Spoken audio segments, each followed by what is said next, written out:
Tayo muna'y manalangin. Panginoon, kinikilala namin ang aming pagiging unworthy sa inyong salita. Ang pagkakataon na marinig namin ang inyong salita, hindi karapatan ng isang nilalang. Kami ay makasalanan. Maraming beses, minamahal namin ang mga bagay na kinamumuhian mo. Kami ay mga rebelde sa inyong harapan. Araw-araw sa kabutihan ng inyong pong biyaya, pinagkakaloban lahat ng mga kailangan namin, ay araw-araw din kami nagkakasala sa inyo. Kaya kung wala si Jesucristo, kami ay matagal nang nilamon, hindi lang ng lupa, kundi ng impyerno. Panginoon, ipakita mo muli ang kapangyarihan ni Kristo sa amin, ang pangangailangan namin sa Kanya, maging ipakita mo ang kagandahan niya sa aming buhay. Siya ang aming kailangan, at nawa Panginoon, siya ang aming matanggap. Ito po ang aming samot dalangin sa pangalan ng Panginoong Yesus. Amen. Ang isa sa greatest modern aviation mysteries ay wala nang iba kundi ang MH370. Nung Biyernes ay masakit na sinelebrate ng mga tao na hanggang ngayon wala pang kasagutan dito ang 10 taon mula nang nangyari ang trahedya ng MH370. In the early hours of March 8, 2014, bigla na lamang nawala sa radar ang Malaysia Airlines Flight 370 na mula sa Kuala Lumpur papuntang Beijing. May 227 na pasahero ito at 12 na crew members sakay ng Boeing 777. 14 na nationalities ang nire-represent ng mga nakasakay pero karamihan ay mga Chinese. And after that, na nawala sa radar or sa radar, wala na ring narinig mula sa kanila. Nag-attract ito ng global attention dahil hindi makapaniwala ang lahat sa laki ng eroplano. And given the advanced technology na meron tayo ngayon, paanong nakalusot ito sa radar at sa satellite ang eroplano? Napakaraming theories na lumabas dito, naging object ito ng mga documentary series at do tanggap na marami ngayon na nag-veer off course ang eroplano papuntang Indian Ocean, na nagpatuloy daw na lumipad hanggang mawalan ito ng fuel. Ito ay masakit pa rin hanggang ngayon dahil humihingi ng hustisya ang mga kamag-anak ng mga biktima. Actually ngayon ay gusto nilang buksan muli but for one reason, and that is closure. May company na nag-alay pa o nag-alok pa ng no find, no fee at kinalugi na rin nila ito dahil wala naman nangyari. Well, ang MH370 ay isang sobering reminder na hindi ang technology ang everything sa mundong ito. Kahit gaano tayo ka-well-advanced sa technology, it is not limitless. It is actually a limited creation. For there is only one, according sa Bible, na ang kanyang knowledge ay everything and comprehensive, and that is not technology or a superpower nation. It is always the God of the Bible. The God Almighty, and for the very first time sa Scripture, God will introduce Himself with a new name na tatawagin niyang El Olam, the everlasting God of Abraham, the only God who alone can plunge the depths and see what is in the heart of man.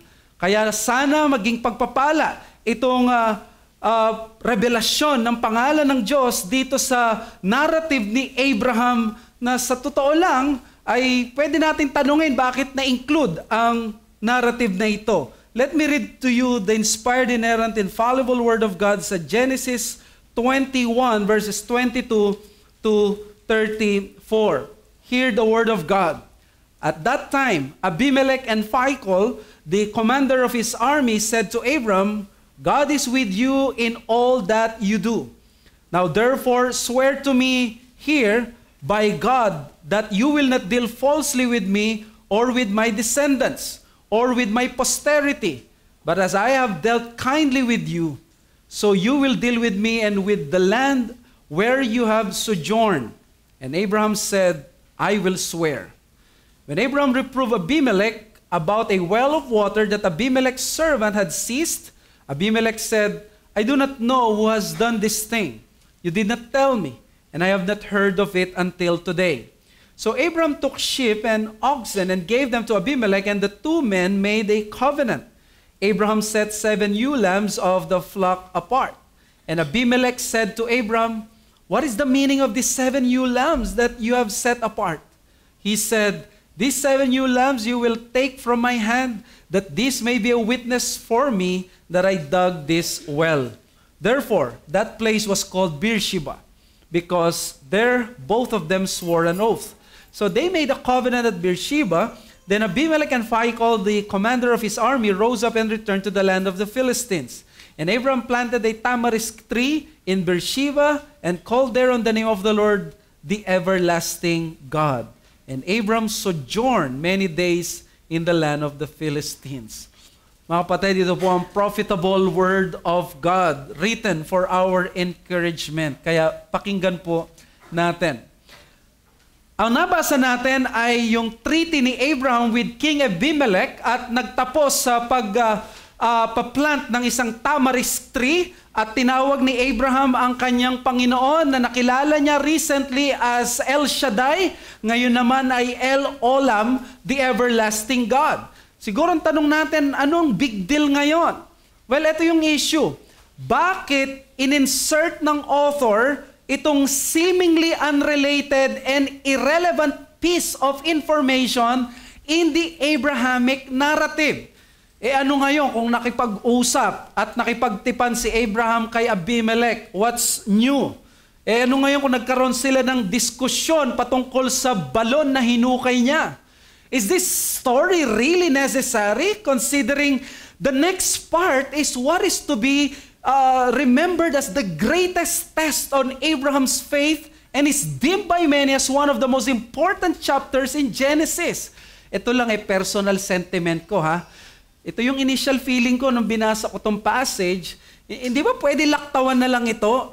Excited na kasi ako sa Genesis 22 where Abraham will be tested by God by asking him to offer his own son Isaac sa Mount Moriah.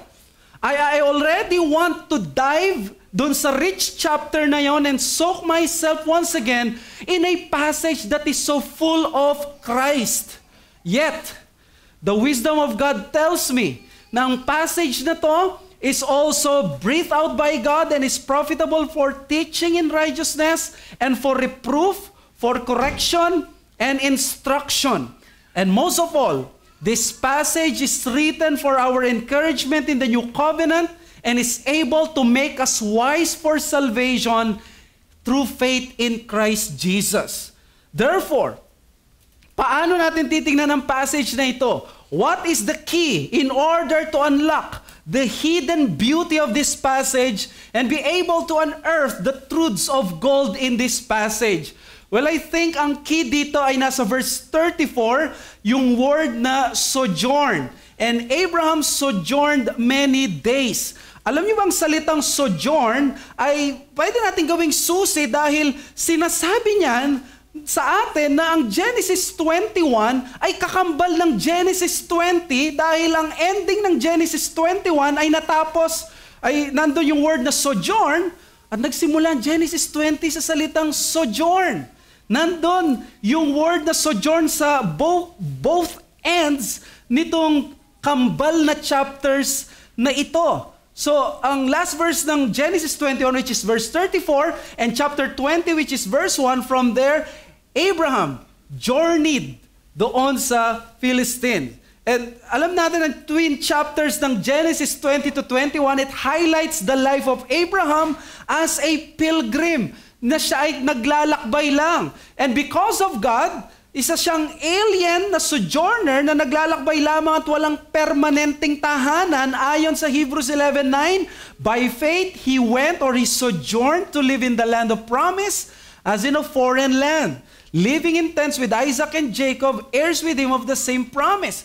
In other words, si Abraham ay ang taong may pinangahawakang pangako sa Diyos na mapapasa kanya ang buong Canaan or promised land.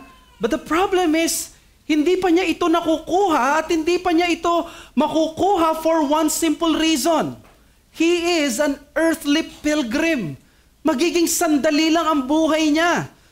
In other words, kamamatayan na niya yung mga pangako ng Diyos. Siya yung tao lamang na katulad ng lahat na maiksi ang kanyang buhay, hindi tatagal sa mundo dahil ang kanyang katawan ay mahina, marupok at tumatanda.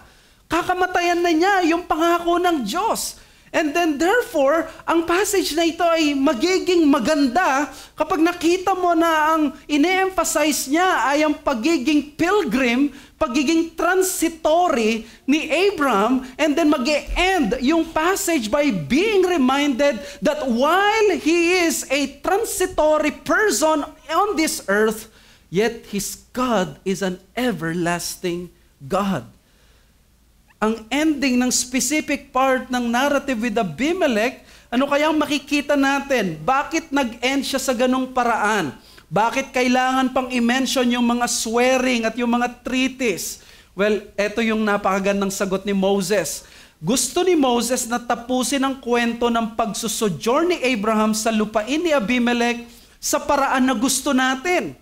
Gusto natin, siyempre, pag nagbasa tayo ng kwento, mapapatingkad muli yung kapangyarihan ng Diyos sa buhay ng isang hamak na pilgrim na katulad niya na punong-puno ng mga ups and downs sa kanyang buhay bilang alagad ng Diyos. Abraham's story started in Genesis 12, and it was a mixture of these two: obedience, disobedience, faith and unbelief, encouragement and discouragement, assurance and doubt, waiting and rushing, trusting and compromising.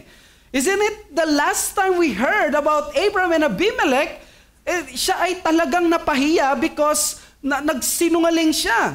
He was even rebuked by this pagan king. Ba ngayon nais ni Moses, no, na ikwento niya, isara niya yung kwento para ipakita. Gusto niyo bang malaman kung nakabawi si Abraham despite his failure and lack of faith? That because of his covenant with God, hindi hayaan ng Diyos na matapos ang kwento ni Abraham in an embarrassing fashion. That because the God of Abraham is El Olam, He's the everlasting God, that this God can invade history of the brief lifetime of His pilgrim people at kaya niya na mag-intervene at maggawa ng great wonders so that kahit maiksi ang buhay natin, our lives will not be filled with these lies, with all these sins. Because God wants to make a miracle sa buhay natin that He would be glorified. So how did God choose to do great wonders enough for Abraham to call him as an everlasting God? Well, pinakita dito that God was reversing the fortune of this servant. Abraham began in Genesis 20 as a man who was embarrassed and failed. Now, Genesis 21 ends with him being prospered and blessed in his pilgrim life before his family, before others, and before this pagan nation. Ito ay ang spiritual reality na hindi lamang totoo kay Abraham. Para sa atin din ito, na paiba-iba minsan ang ihip ng hangin sa ating mga spiritual pilgrimages. While my pilgrimage will always be difficult, is there a divine intervention that is almost miraculous from the everlasting God na pwede na magbago ang mga lagay sa buhay? Genesis 21 tells us in a confident fashion that God reveals Himself as the everlasting God so that we won't have to think so much of the negative impact of our brevity. Kapag ikaw ay nabubuhay na marupok, maiksi ang buhay, iisipin mo paano ka mamamatay, paano pag mamatay ka. Iisipin mo ng ganito yung karupukan mo. Iisipin mo yung hanggang saan yung itatagal mong influence, legacy. Paano yung mga anak mo na iiwanan. God has an answer and solution to Abraham. El Olam. The God that you serve is an everlasting God. That while you are weak and brief ang buhay mo, God will take care of the things that you won't be able to take care of.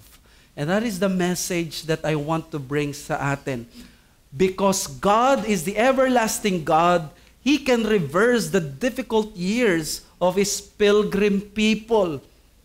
ang mapapansin natin sa buhay ni Abraham, napakaraming beses na nag-fail siya. Napakaraming beses na siya ay natangay ng compromise. Maraming beses din na siya ay naging faithful, confident sa pangako ng Diyos. Pero look at what happened. Sa bawat ginawa niyang pagkakamali, God has given Himself as a gracious God. Nung pumatol siya kay Hagar, na nawalan sila ng pananampalataya, yes, ang Diyos, because of His covenant with Him, sumaklolo kay Abraham. Nung nagsinungaling siya kay Pharaoh, ang Diyos pa rin ang sumaklolo sa kanya. Nung nagsinungaling siya sa Genesis 21 or 20 dahil dito kay Abimelech, what happens? Sumaklolo na naman ang Diyos. God is that God who is able to reverse those difficult years of His pilgrim people. Alam nyo, makikita nyo dito, parang dapat magulat tayo kapag nakita natin na parang si Abimelech, pinuntahan niya at sinabi niya, alam mo, nakikita ko yung kamay ng Diyos sa'yo, pinagpapala ka, gusto ko rin pagpalain. Dapat makita natin yun na parang, teka muna, what's happening? Si Hagar at yung anak niyang si Ishmael, inexpel ng sariling tatay because of the threat na dinadala nila sa covenant. And here is Abram. Siya mismo ay sojourner, hindi taga-Gerar. Pero siya mismo yung hindi inexpel. Look at the favor of God that He does to those people under His covenant. Nagkaroon pa ng 2 treaties that are very important. Kaya dito mga kapatid, gusto nating makita ano ba yung binibigay ng passage, paano pinapakita ng passage natin that God preserves His people as being an everlasting God. Well, number 1, there are 2, unmistakable protection despite unworthiness. And number 2, inexhaustible provision despite transitoriness. Punta tayo sa una, unmistakable protection despite unworthiness. Let me read to you yung 3 verses na ito sa 21, 22 to 24. Sabi ng scripture is, at that time Abimelech and Phicol, the commander of his army, said to Abram, God is with you in all that you do. Now therefore swear to me by God that you will not deal falsely with me or with my descendants or with my posterity, but I have dealt kindly with you. But as I have dealt kindly with you, you will deal with me and with the land where you have sojourned. And Abram said, I will swear. Nakita niyo yung drastic change na nag-occur. Yung seemingly na first encounter ni Abraham kay Abimelech na embarrassing, suddenly he now stands tall and respected before this pagan king na naghihingi ng pabor mula sa kanya. Well, sa verse 22, makita mo, dinala pa yung top general niya, si Phicol, the commander of his army. Mukhang makikita natin si Abraham, rising political figure na siya. In other words, pwedeng pag hindi nagtagumpay ito, pwedeng magkagyera, very powerful, may backup plan itong hari, na kung sakaling hindi magtagumpay. Sabi ni Meredith Klein, though a resident alien, the patriarch's economy military stature was such that local kings found it expedient to enter into political treaties with him.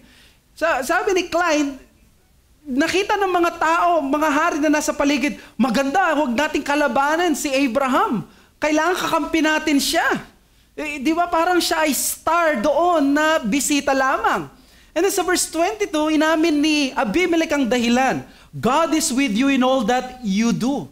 May change of tone na previously disappointed ang hari sa kanya. Sinabi niya, bakit ginawa mo ito? Pinahamak mo kami. What a beautiful testimony mula sa isang pagan to a servant of Yahweh. In fact, ito ang magiging standard na patunay ng pagiging kakaiba at pinagpala ng mga patriarchs sa buong Genesis. Lagi ang mga patriarchs mapapansin yung kamay ng Diyos sa kanila. Well, sa verse 23, sabi ni Abimelech, now therefore swear to me by God that you will not deal falsely. May dalawang bagay dito na gusto si Abimelech mula kay Abraham, basing from his past relationship at sa kanyang present state.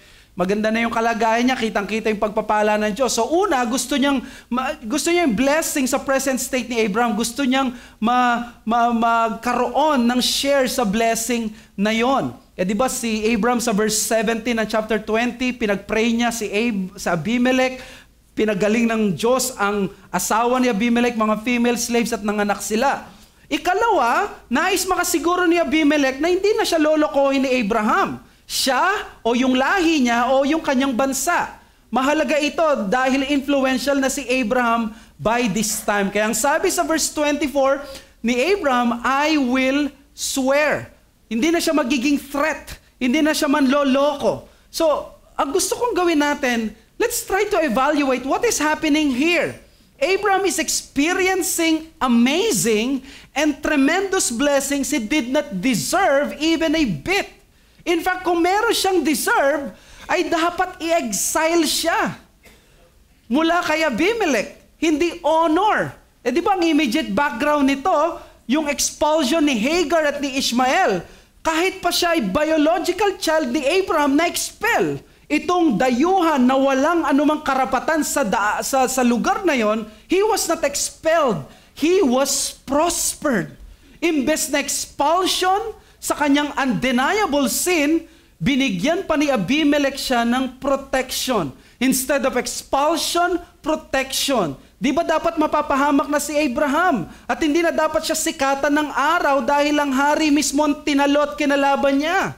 The usual story is when you offend an ancient monarch, nothing can save you anymore from danger. You will either be at least killed or you will be killed along with your own family, katulad kay Achan. This is an unmistakable blessing and protection that only God can give, that even a pagan king was able to notice and say, God is with you in all that you do.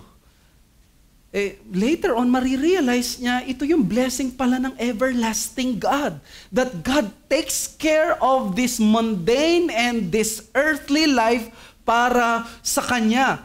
Again, sabi ni Alan Ross, it proved that God's determination to bless Abraham was being fulfilled in the presence of others. The promise of divine presence ensures protection and provision.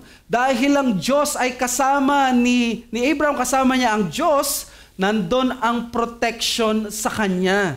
And I think that is a principle na pwede nating tingnan. The presence of God is the unmistakable heavenly favor to His people that serves to protect them. Ano magiging protection mo kung ikaw ay dayuhan lamang? Given the performance of Abraham, he is not supposed to be in this place. Dapat na tagal na siyang na-execute. But God was with him and that made all the difference in the world. Dahil nasa kanya ang Diyos, siya ay tinawag na propeta at naging means pa para mapagaling ang bayan ni Abimelech. Dahil kasama niya yung Diyos, siya ay nag-prosper sa Gerar. At ngayon umabot pa sa Beersheba. Alam niyo ba pag tiningnan niyo sa mapa, ang magiging end ng Israel at ng Promised Land ay mula sa Dan hanggang sa Beersheba. Dito na yung parang magiging perimeter ng mamanahin nila. Dahil kasama niya yung Diyos. Diyos na hindi siya inabuso, pinagmalupitan, pinahirapan sa bansang hindi siya mamamayan.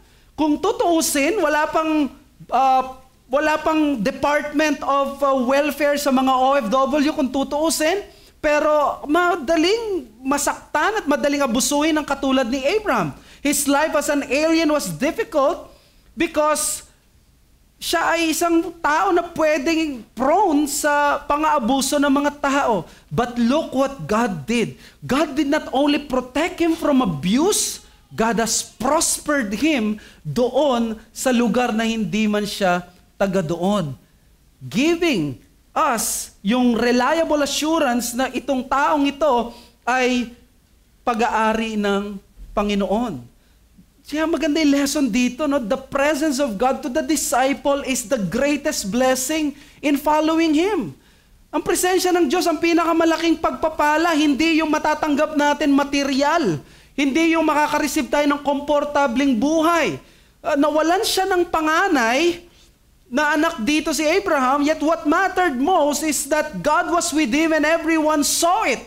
Ito ang pinakakailangan niya bilang pilgrim. Genesis 20 to 21 is all about sojourning. An alien sojourning sa lugar na hindi sa kanya. And what is the alien or foreigner's greatest fear or challenge?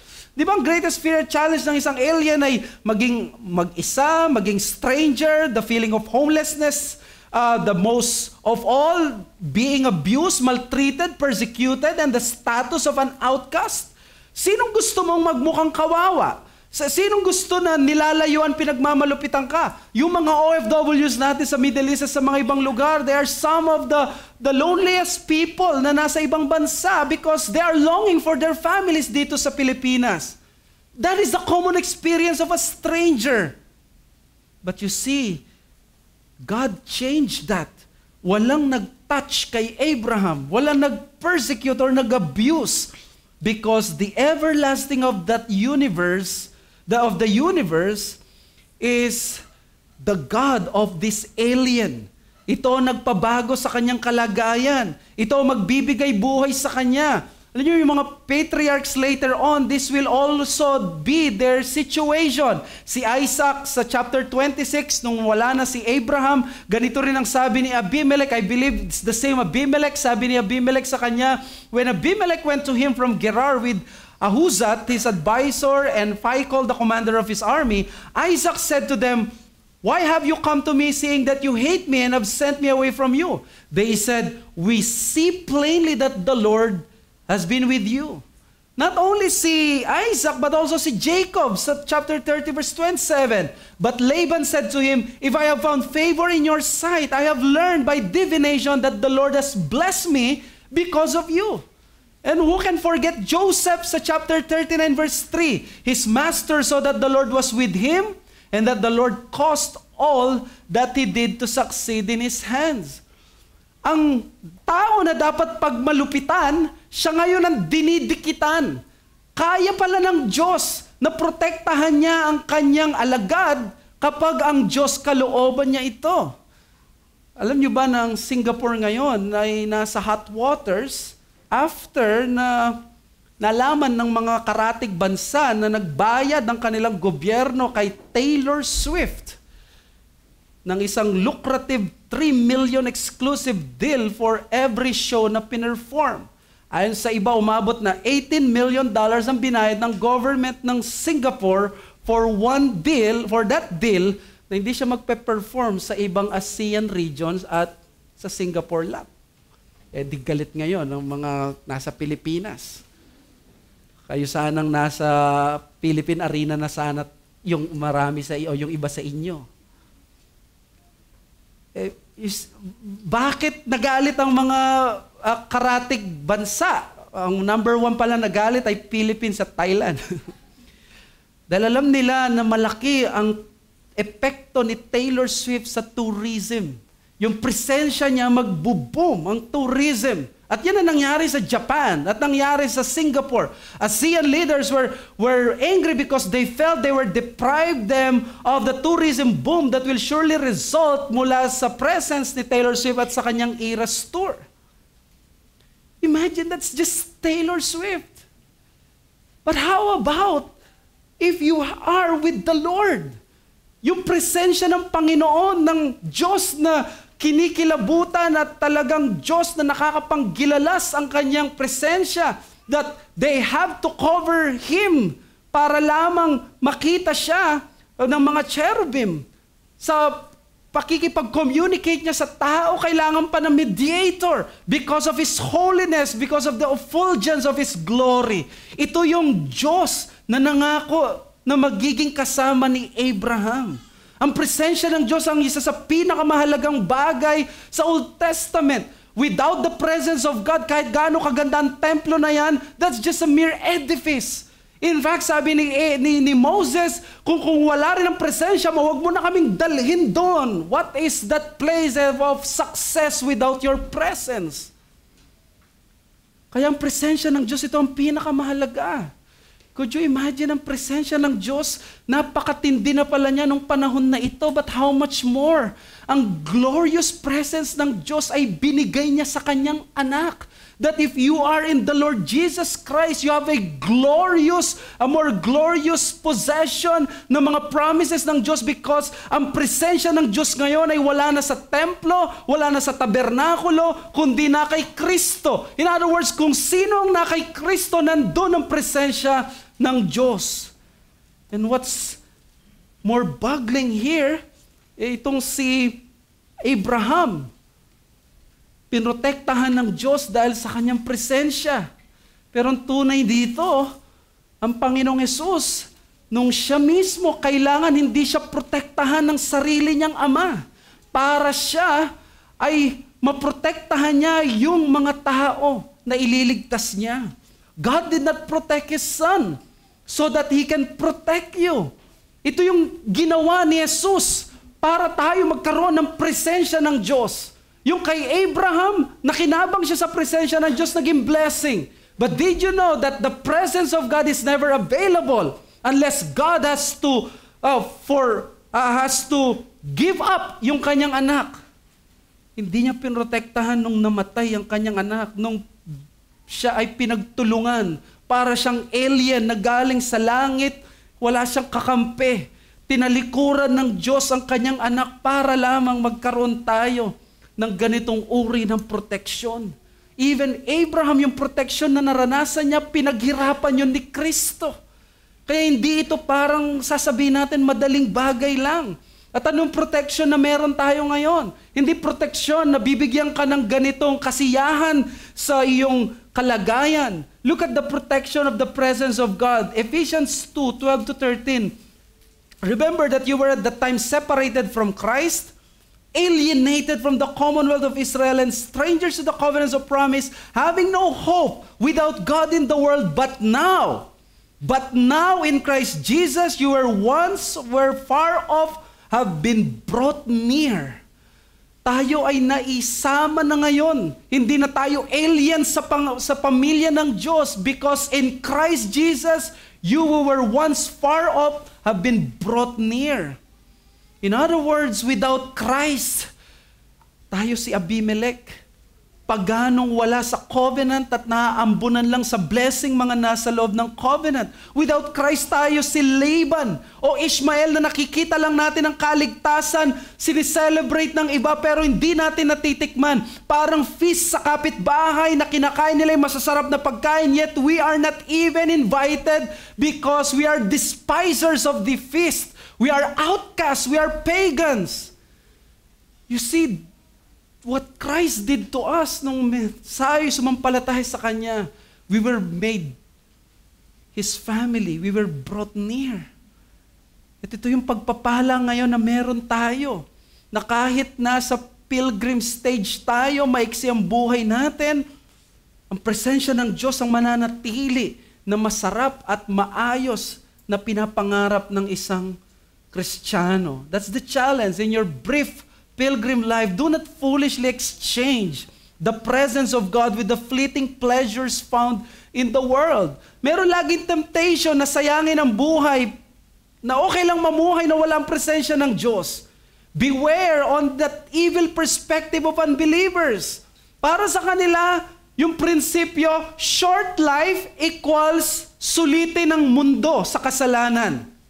There was this site before, I don't know if it was still existing, nag-round siya sa internet, balita, it's the Ashley Madison site. At ang nakalagay doon sa Ashley Madison site, nagiging parang means siya para mag-commit ng adultery ang mga tao naghahanap ng pleasure sa buhay. Nakalagay sa Ashley Madison site, life is short, have an affair.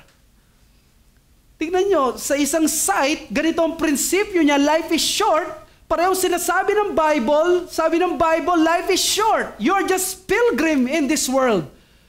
Yet look at the conclusion of this site. Have an affair. The Bible says life is short. Do not give place to the devil. Baka ang iba sa atin parang nasanay na inahayaan natin na magkaroon ng pwesto ang demonyo sa buhay natin. Mga kapatid, nire-remind tayo ng passage na ito, maiksi lang ang buhay mo. You do not have all the time in this world. Make sure sulitin mo on what counts. Baka ang iba sa inyo nasanay na wala kang steady and healthy communion with God. At yung presensya ng Diyos sa iyo, hindi lang siya isang bagay na hindi siya mahalaga sa iyo. Hindi siya coram deo. Make the prayer of Moses yours. If your presence will not go with me, do not bring us up from here. Kaya ingatan mo, isang application din dito, ingatan mo yung patotoo. Nakatingin ang mga tao sa iyo katulad kay Abraham. Yan ang pinaka mag-a-attract sa kanila. Hindi yung buhay mo na mayaman ka, ikaw ay may ganitong personalidad. If they will see that the hand of God is upon you, they will desire that same experience na nararanasan mo. They will look to you. Yan ang katotohanan. Alam nyo yung nangyaring Shepherd's Conference, there are a lot of accolades kina MacArthur, kina Piper, rightly so. But what you notice, kapag in-appreciate sila ng mga fellow pastors nila when they post it on social media, hindi naman nila pinapansin yung lalim ng kanilang theology. Although malalim sila sa theology. Alam niyo ano pinapansin lagi ng mga fellow pastors? Their holiness, their godliness, their communion with God.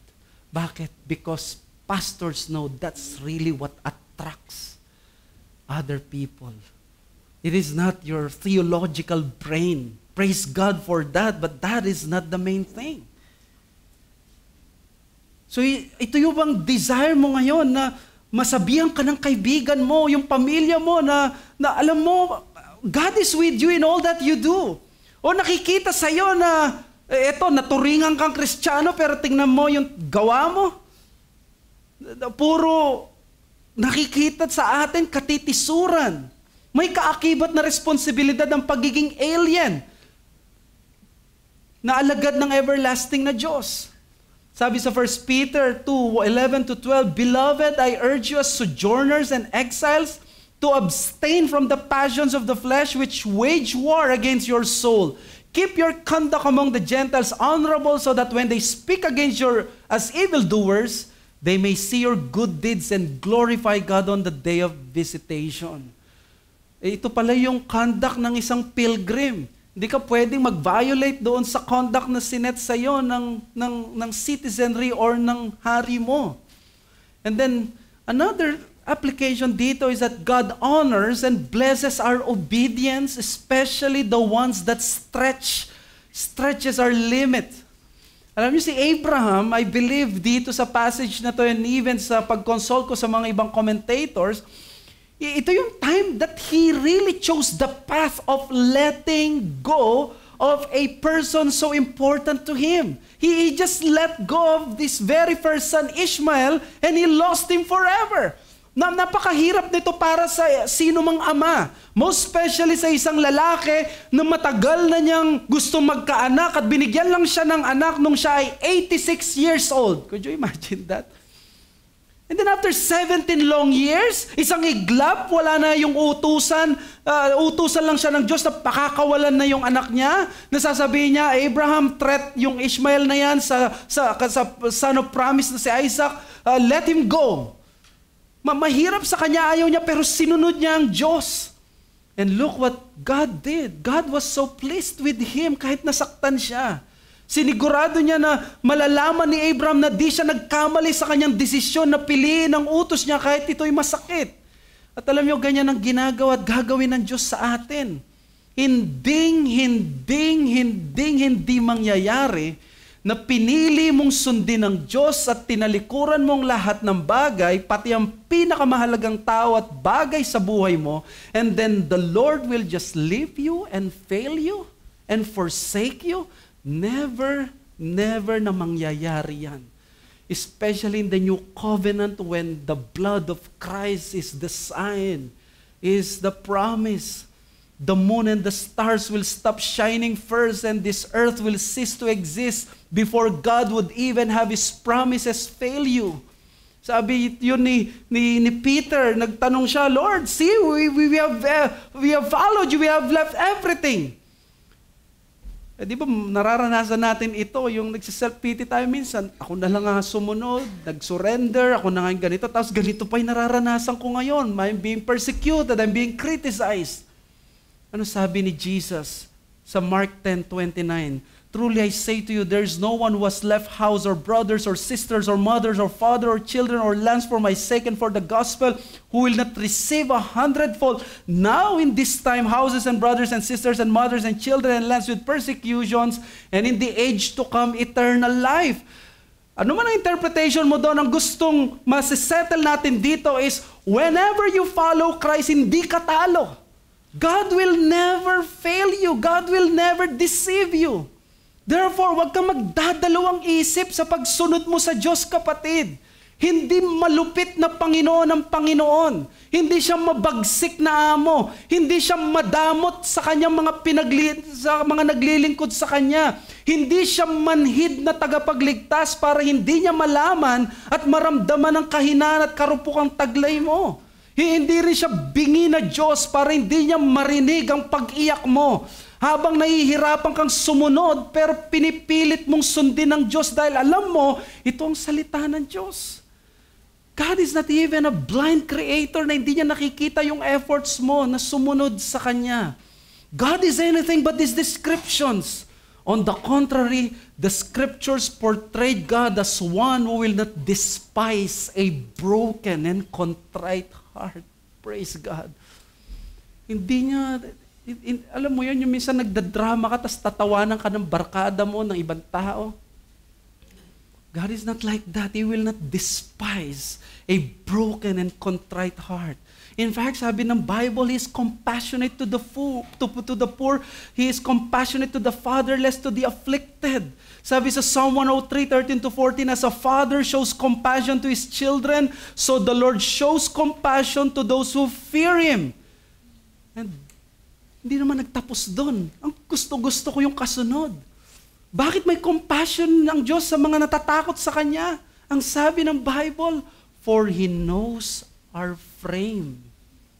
He remembers that we are dust. In other words, alam ng Diyos, marupok ka. Alam ng Diyos, di ka tatagal. Alam ng Diyos, meron ka lang certain amount ng time na magiging matapat ka at kapag sumobra na yung nararanasan mo na ng temptation, pwede kang bumigay. Alam ng Diyos yun. Hindi ka niya pinapahirapan dahil gusto lang niyang pahirapan ka. Ang Diyos, He remembers our frame. Baka may kinakausap ako dito. May relasyon ka na marahil napamahal ka na, ngunit alam mo na hindi yan ang utos at kalooban ng Diyos sa iyo. Marahil pwede mo sabihin, nasasaktan ka, nahihirapan ka. Oo, totoo yun, masasaktan ka, mahihirapan ka, malulungkot ka. Pero ang kapalit ng pagsunod sa Diyos, habang buhay na kalungkutan, habang buhay na kahirapan, habang buhay na kasakitan, hindi ganyang kalupit ang Diyos. Ang kapalit niyan ay buhay na may kapayapaan, kabanalan, at buhay na nakakapagbigay kaluwalhatian sa Diyos. Talikuran mo na. Kung may karelasyon ka man na unbeliever, huwag mong sayangin ang buhay mo at yung patotoo mo. O kahit na anong bagay na hindi nakakaluwalhati sa Diyos. Baka ang iba sa inyo kailangan ng gawin nyo isang desisyon ng pagsunod, isang step of conscience, isang obedience that may humble you in front of many people, but you know, it is the right thing, pero naipapaisip ka kung ito ay worth it, sulit ito, with this decision of obedience count, because I have been in this lifestyle of disobedience for many years now. Pastor, nasanay na ako na ganitong ginagawa ko sa Christian life ko. If this is you, kapatid, Abraham was unworthy yet God protected him. God still blessed him afterwards. Ipinakita niya ng taong napahiya na sa mga tao, itinayo niya ang testimony niya muli. Ano ngayon kung napahiya ka na at nakilala ka na sa ganitong gawa mo? Ang mahalaga bumalik ka. Magsisi ka. Si Abraham, nabawi niya ang kanyang testimony. Mga testimony mo sa trabaho, Kristiyano ka naturingan, pero masasama ugali mo. Pwede mo mabawi yan. Just because, according kay John Piper, the grace of God is so much more. The grace of God is there. Kaya sa mga bisita namin, gayahin mo si Abimelech. Nakikita mo na ang kakaibang pagbabago sa kamay ng Diyos sa lingkod niya. Huwag ka na magmataas, magpakumbaba ka, lumapit ka, tumingin ka. Ano sikreto mo? Sinong sikreto mo? At sasabihin ng taong yan, si Kristo ang tagapagligtas. Siya ang nagbayad sa kasalanan ng mga makasalanan at ang kalooban ng Diyos ay maligtas ang mga taong ito. Magsisi sa kanilang kasalanan at lumapit sa Kanya. Mga bata, gusto ko kayong kausapin. Kasama kayo sa dapat magtanong sa mga magulang nyo. Katabi nyo ngayon o sa church. Anong meron sa mga magulang nyo? Bakit sila miyembro ng iglesia at kayo hindi? Bakit hanggang ngayon ay wala pa rin kayo ng ganong experience nila? Pero nakikita mo ang kamay ng Diyos sa kanila. Itanong mo ang ebanghelyo sa kanila. And then lastly, and hopefully quickly, inexhaustible provision despite transitoriness, Abraham dug a well, planted a large tree, and called God everlasting. Now, napakahaba nito at marami na iba titingnan nila dito, ang Kristiyano ba dapat mag-swear? Okay yon. Pero tinitingnan ko dito yung pinaka-redemptive note ng chapter 20 at 21, yung everlasting God and then yung sojourning na si Abraham. Bigyan ko lang kayo ng mabilis na tour. Pinakita ni Abraham yung well of water. Siyempre, nung panahon na yon, ang pinakakailangan nila mga wells. Important yun, hindi lang sa population ng mga tao, kundi sa mga flocks. In other words, essential ang well. At sabi niya, may hinukay akong well dito, pero nasaan na? Abimelech denied yung personal knowledge. O sige, ganito na lang, magkaroon tayo ng treaty. Ikaw, nag-swear ako kanina, ako naman ngayon. Magkaroon ng treaty. At ginawa ni Abraham, ang katulad ng ginawa ni Yahweh. So may ganitong 7 ewe lambs at nagkaroon ng covenant doon sa Beersheba. Now, in-include yun lahat ni Moses, I think, because gusto niyang i-emphasize ang tatlong bagay. Gusto niyang tingnan yung well, yung treaty, at saka yung tamarisk, pati yung pang-apat, yung pangalan ng Panginoon. At sabi sa verse 33, nandun na yung well, nandun na yung Beersheba. Abraham planted a tamarisk tree in Beersheba. Well, ito yung tamarisk apilya, nagtatayo ng mga ganitong tree na tatagal ang buhay nila. The very small lang leaves, ang pinapakita dito yung katatagan na kahit mamatay na si Abraham, nakatayo pa rin itong tree na ito. Hindi niya kasi sinabi na nagtanim siya ng patatas or kung ano man. Tinanim niya isang malaking tree na magiging testimony na siya ay nandun pa rin. And then bigla niyang tinawag ang Diyos El Olam, the forever God. Ano yung gusto kong ipakita dito sa passage na ito? Well, that symbolizes what? Yung water continuous replenishment.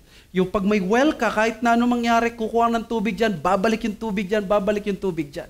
Yung tamarisk tree, kapag nagtanim ka ng tamarisk tree, may assumption na may tubig dyan. Hindi naman lalaki yan kung walang tubig. So therefore, nandun yung well to remind Abraham, ganito yung provision ng Diyos sa isang sojourner na katulad mo. Magpapatuloy, inexhaustible. Yung tree, kahit mamatay ka na, nandyan pa. At ano ang pinangalan kay Yahweh? Ano yung pangalan ni Yahweh na nireveal ng Diyos? Sakto, Suwak. Everlasting God. Being a pilgrim with a brief life, ang kailangan ni Abraham makilala niya ang Diyos as an everlasting God. And that is the point. Our pilgrim life here on earth may be short, but God will never lack in providing our real needs. Alam nyo, kailangan talagang i-provide yung needs ni Abraham eh. Kasi ang susunod dito, yung Mount Everest ng pagsubok sa tao. Genesis 22. Kaya gustong i-end ni Moses na napakaganda ang Genesis 21 to encourage Abraham. Kung merong tao na masasabi mo na mapapabayaan ang kanyang kalagayan sa pagkain, seguridad, ito na yung alien or stranger. Pero revelation ng Diyos kay Abraham, huwag ka mag-alala. Ako ang El Olam, hindi kita pababayaan. What an encouragement. Si Abraham matanda na, 20 years na lang, mamamatay na siya. Pero ang kanyang Diyos na pinagkatiwalaan ay everlasting. Na 100 years old na siya dito, 20 years na lang, wala pa yung mga promises. Pero ang sinasabi ng Diyos, huwag kang mag-alala, I'm everlasting God. Mamamatay ka na, huwag kang mag-alala, hindi mo ko kailangan i-remind, I will be true to my promise. Buhay pa rin ako kahit patay ka na, inaalala ko ang mga pangako ko sa'yo, hindi ko kakalimutan. Di ba pag sinabi patay na, wala na magre-remind sa'yo. Siguro may ganong pananaw itong si Abraham. Di na kailangan mag-alala o maipaalala. Pag tao ay may utang, namatay siya, hindi mo na siya masisingil. Si Abraham, sabi ng Diyos sa kanya, mamamatay ka, hindi mo ko kailangan singilin. I am El Olam. Well, sa ating panahon, ang Panginoon, kung tutuusin, para makuha ito ni Abraham, he was such a man na kailangan maging finite para lamang maging infinite or magkaroon tayo ng eternal life. And that is what Christ did. Itong si Abraham, pilgrim life lang. But si Christ mismo, ganito ang ginawa niya. To the point na sinabi niya, I am the yesterday, today, and forever. Si Kristo, ang siyang everlasting na Diyos, even sa bagong tipan. Kung mapapakita natin dito na si Christ, kung siya naging sagot sa mga bagay na ito, siya magiging sagot sa lahat ng mga pangangailangan natin at sa mga fears natin. Di ba kayo nababahala ngayon? Ang karaming nababahala dahil araw-araw daw may nananalo sa PCSO. Isipin mo, nakataya ang buhay at yung premyo sa tambyolo. Hindi ganun ang Panginoon natin. Kaya ang challenge dito, let the everlastingness of God purify your priorities in your short, transitory pilgrim life. One of those things na sabi na Ecclesiastes na nakakapag-sanctify sa pag-iisip mo, na iisipin mo ang hangganan ng buhay mo, yung burol, yung lamay. Bakit? Pag nakita mo yung end ng buhay mo, marupok lang, hindi ka ma-encourage magsayang ng panahon. Ang El Olam, pinupurify niya yung mind mo. It gives you wisdom on how to structure your life. Anong gagawin ko sa buhay ko? Kung ako ay marupok, pero may everlasting na Diyos. Ibig sabihin, hindi ako pwedeng mamuhay sa kasalanan at maiisahan ko ang Diyos, everlasting siya. El Olam will also be there to provide for your need. It is not your task to worry sa mga needs mo. It is something that God has assigned upon Himself. And let me end this with a note sa mga parents. Parents, at sa mga tao dito na may jurisdiction sa iba. El Olam is for you and for me. There will come a time your children will leave you, or you will leave them sooner than later. How we wish ang mga anak natin, kasama natin sila habang buhay. Na ikaw na lang ang bahala sa kanila kahit tumanda sila. But no, the truth is you will surely leave them. There will be parting ways that will happen in this life. Darating ang panahon na hindi na sila uuwi sa iyo at sa bahay mo. Hindi na sila matutulog doon. And when that time comes, you will see how you have impacted their lives. Magkikita pa rin ba kayo sa iglesia na tinuro mong palakihin siya doon sa iglesia na yon? Kung hindi na kayo magkasama sa bahay, maglilingkod pa kaya siya sa mamabuting Panginoon mo? Ano mangyayari sa kanila? There are so many fears ng isang magulang, real fears and real anxiety. But here is my balm of Gilead for you. El Olam, the only way that your children will be safe and they will be taken care of is if they are in the hands of the God who is everlasting. Stop raising your children na parang idolaters to the riches of this world, to the fame na pwede nilang makuha sa kanilang career at sa earthly comfort na gusto mong maranasan nila, na magiging idolaters sila. Such things may be good, but what are they or those things if they do not have El Olam? Kay El Olam, the deception of riches, fame, earthly comfort are immediately dispelled. Kakayanin mo na mawala sa mundong ito at hindi mo na ipasa yung knowledge ng Diyos sa mga anak mo na hindi nila kilala ang Diyos, what will their future be? Rich, accomplished people, yet without Christ protecting them, without the everlasting God with them, kahit na anong iwan mo sa kanila, you will lose them. But with El Olam, they may be successful in their fields, but they will be fine in their hands of God. Yan ang message ng El Olam. At kung ikaw ay isang mananampalataya, parahil wala kang anak, hindi mo iniisip ang mga anak mo, anong legacy na iiwan mo? Marupok ang buhay, hindi ka pwedeng magyabang. Si Abraham nagsosojourn lang. Pwedeng mayaman ka ngayon ng 1 million, bukas dahil sa crypto, you will be 1 million less. Ang daming mga bagay na unsure dito. If you will not invest your life sa El Olam, sa everlasting God, who will take care of those things na iiwan mo? Kaya sa mga bata, sa mga may edad, sa mga bisita namin, don't ever try to live your life as a stranger without El Olam. Kung mabubuhay ka ng forever sa mundong ito, go. But if you will not live and you will just live for 60, 70, 80 years, you can't afford to not to have the everlasting God. Thankfully, the everlasting God is in the Lord Jesus Christ. And thankfully, is being offered as the yesterday, today, and forever. In the gospel, there is forgiveness and there is eternal life. And with an additional knowledge of who God is, it is only appropriate na mag-respond tayo in deeper trust and affectionate worship. Let us pray. Father, we thank you for the time that we have. Ni-remind mo sa amin ang aming transitoriness. Pero Lord, ni-remind mo that despite of our being pilgrims, short ang buhay, ikaw ang everlasting God. May we not leave our children or our lives here on earth without this El Olam, without this everlasting God who will take care of everything even when we're gone. Huwag mo ngayang masira ang testimony namin, ang legacy namin, ang aming buhay. Make it worth it. Make it count through the Lord Jesus Christ. Sa mga bisita namin, baka may wala pa kay Kristo dito na anak ng miyembro o uma-attend sa amin. Lord, nawa matakot siya dahil may hangganan ng buhay niya. Na lumapit siya sa El Olam, the everlasting God, through the Lord Jesus Christ. Mahabag ka, Panginoon, at kumilos ka sa amin dahil ito ang aming panalangin sa Panginoong Yesus. Amen.